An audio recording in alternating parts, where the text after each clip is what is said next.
Alors Frédéric, juste un mot, c'est quoi les écoles Être? Il marche. Ça marche, ouais. Super. Bonjour, donc Frédéric, moi je suis fondateur des écoles de la transition écologique Être. Et ce projet, il est né il y a 20 ans en fait, et même plus loin, il y a presque 35 ans dans ma tête, parce que j'ai eu la chance d'être dans une école alternative et je m'étais fait une promesse, c'était un jour de créer une école, et ce que j'ai fait 30 ans après.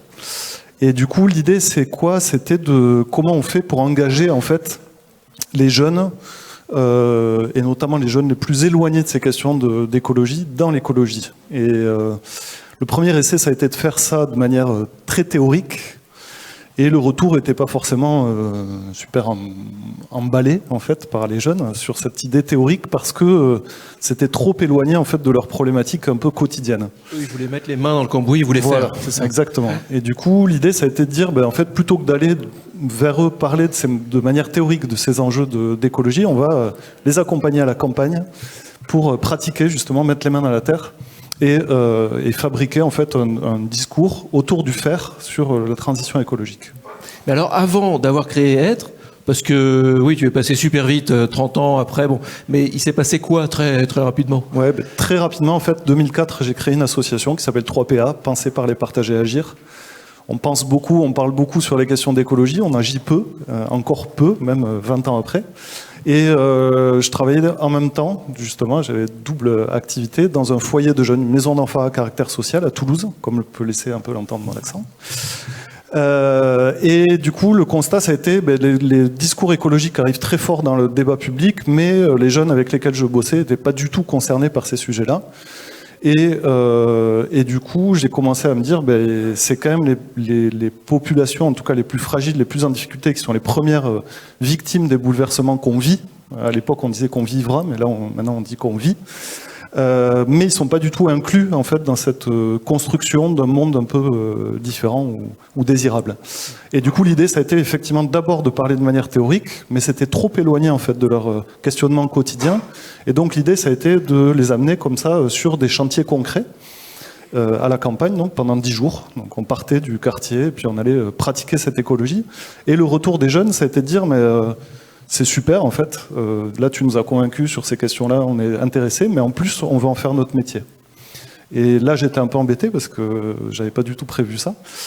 Et du coup l'idée ça a été de dire, on va faire un peu conseiller d'orientation. Donc on a orienté des jeunes vers des CFA, des lycées pro, etc. Et les jeunes revenaient quasi systématiquement en disant c'est trop théorique, ça parle pas du tout d'écologie, ou pour les filles qu'on accompagnait, disaient je me retrouve toute seule au milieu de 15 gars et c'est hyper violent, c'est hyper dur.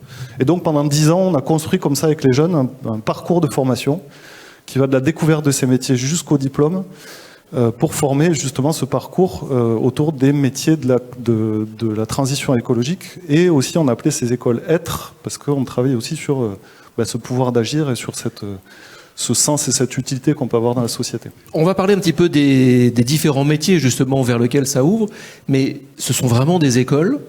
Alors école, je sais pas, moi je vois le bâtiment aussi, je vois un corps enseignant, c'est ça. Alors ça a été un grand débat, ça a mis un an ou deux même avec les jeunes, même pour appeler ça école, parce que nous on travaille à 90% avec des jeunes déscolarisés. Ouais. Donc quand on a dit on va créer une école, ils ont dit oh là, voilà. Et en fait un jour une jeune Tessa donc est venue me voir et elle m'a dit mais en fait Fred, ce que tu as créé, ce que tu es en train de créer, c'est une sorte d'école pour les jeunes qui n'aiment pas l'école. Et je me suis dit c'est un joli pied de nez en fait de créer une école pour les jeunes déscolarisés. Donc on a créé effectivement, on s'est dit on a le droit aussi de créer notre école et une école. Et donc la différence ou les différences peut-être avec l'école conventionnelle ou telle qu'on l'entend justement par les bâtiments, c'est que certaines de ces écoles, il y a 20 écoles aujourd'hui en France, ces écoles, il y en a certaines qui ont carrément pas de bâtiments, donc elles sont délocalisées dans les entreprises, dans les associations pour pratiquer sur le terrain. Et surtout, on n'a pas de salle de classe au sens propre, dans le sens où il n'y a pas d'endroit où ils sont assis, etc. La salle de classe, c'est l'atelier, c'est le jardin, c'est les toits quand on va installer des panneaux solaires, etc. Et les intervenants, les enseignants, les profs, au début, tu les as trouvés comment? Alors les intervenants, ce sont des professionnels qui ont travaillé 5, 10, 15, 20 ans dans leurs métiers respectifs et qui ont à un moment donné eu envie de transmettre. Et depuis, comme je dis, l'histoire elle date depuis quasiment 20 ans maintenant, on a de plus en plus dans les écoles des jeunes qui sont passés par chez nous, qui sont allés ensuite travailler dans les entreprises et qui reviennent en tant que formateurs, parce que un des enjeux en fait de la transition écologique, c'est la formation. C'est-à-dire que un de nos principes, c'est de dire la formation représente aujourd'hui le goulot d'étranglement de la transition écologique. Dans le sens où, si on prend l'exemple en Occitanie, que je connais un peu, on a sur le secteur des énergies renouvelables 7 postes pour un candidat. Donc, déjà aujourd'hui, avec en plus une pyramide des âges très inversée. Et donc il y a un enjeu de former massivement en fait, à ces questions de transition écologique. Et alors sur quel type de métier? Parce que les métiers de la transition écologique, bon, c'est quoi? Alors nous, on s'est un peu basiquement raccroché à la définition de Pôle emploi. Alors je vous préviens, spoiler alerte, c'est des mots très, très moches plutôt. Je sens que ça va être un bon moment de poésie. Voilà. Donc on parle des métiers verts et métiers verdissants. Ah, c'est pas top. Il y a des couleurs déjà.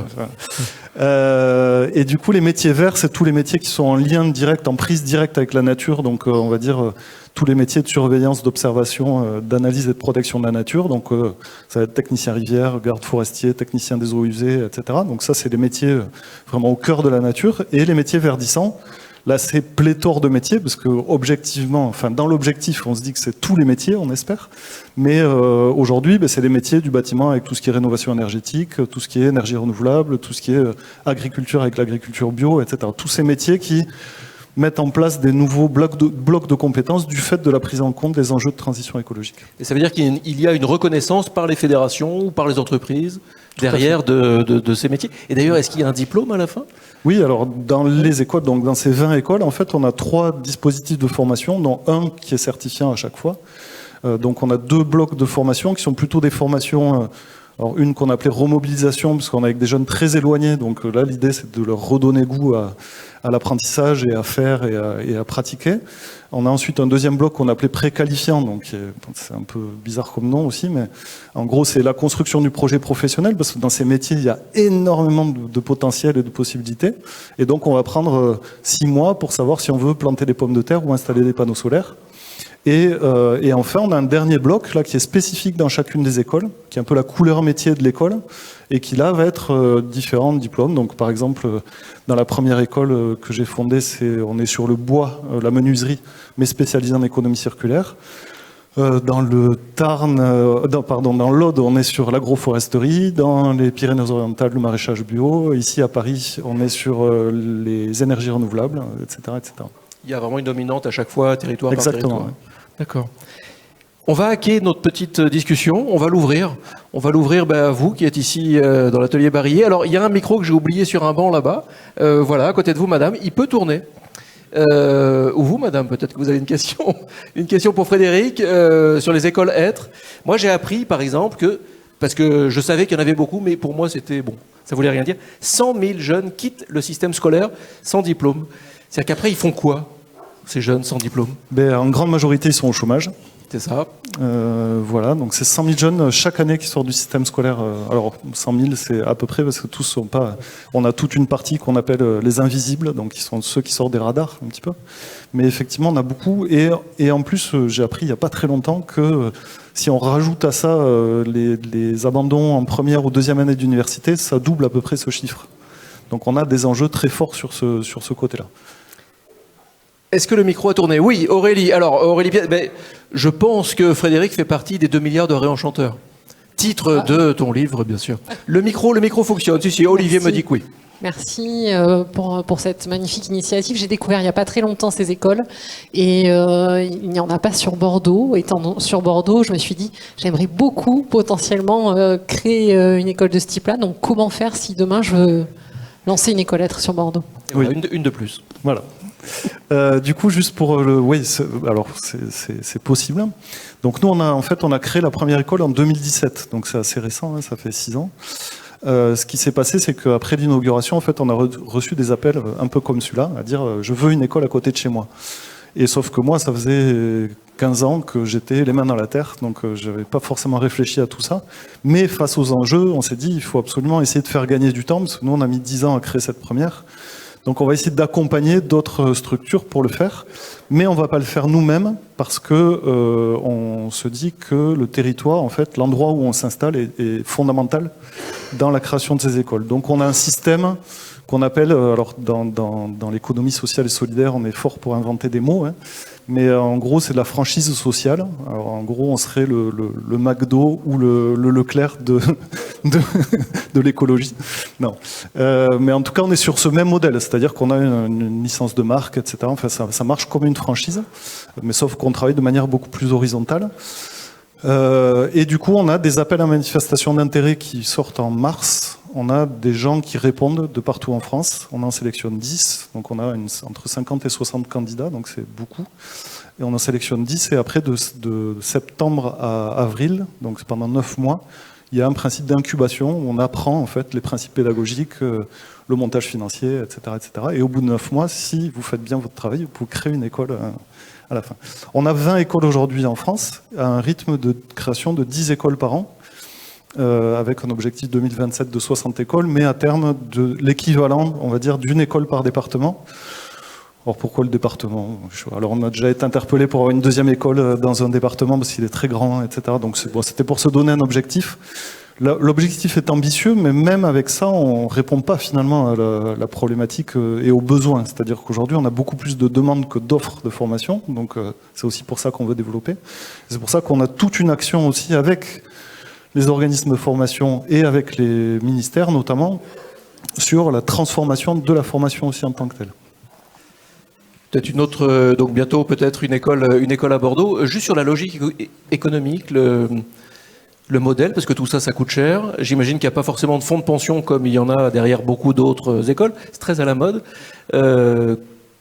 Comment ça roule, en gros, les écoles lettres? Alors, les formations, elles sont gratuites pour les jeunes. Bon, ça, c'était un choix initial pour rendre accessible.